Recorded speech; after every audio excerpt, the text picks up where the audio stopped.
الحمد لله رب العالمين الرحمن الرحيم مالك يوم الدين إياك نعبد وإياك نستعين اهدنا الصراط المستقيم صراط الذين أنعمت عليهم غير المغضوب عليهم ولا الضالين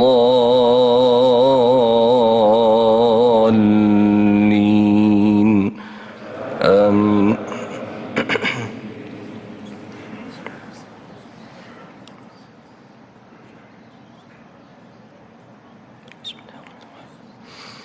حاميم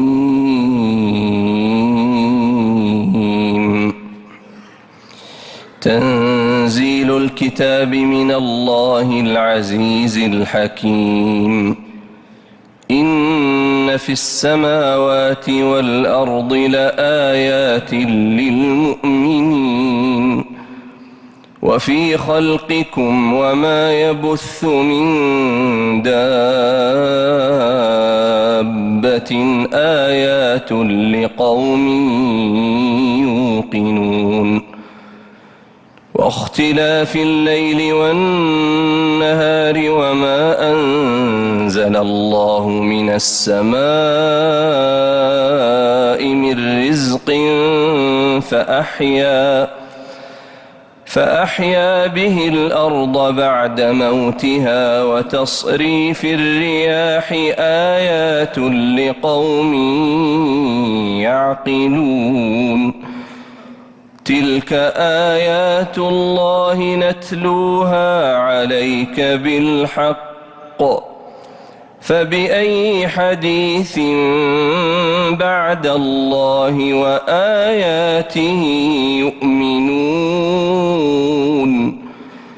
ويل لكل أفاك أثيم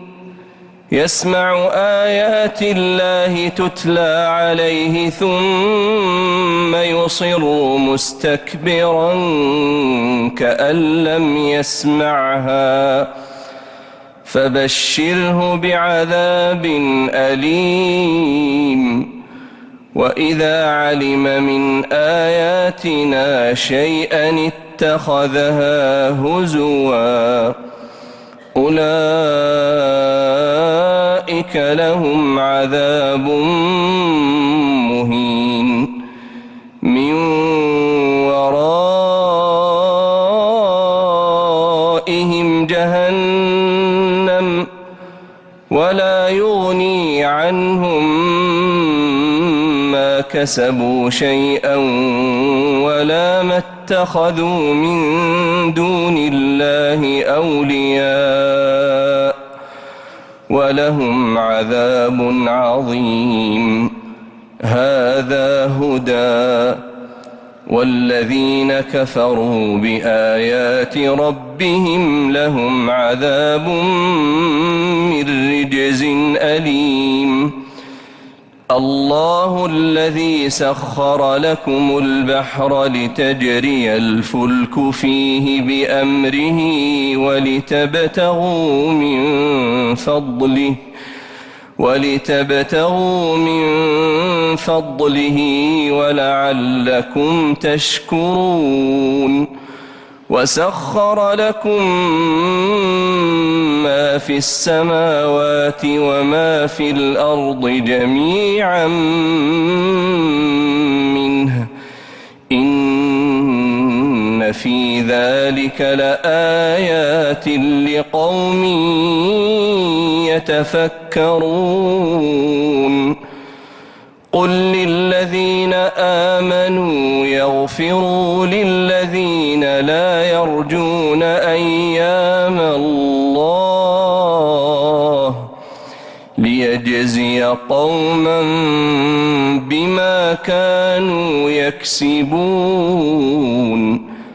من عمل صالحا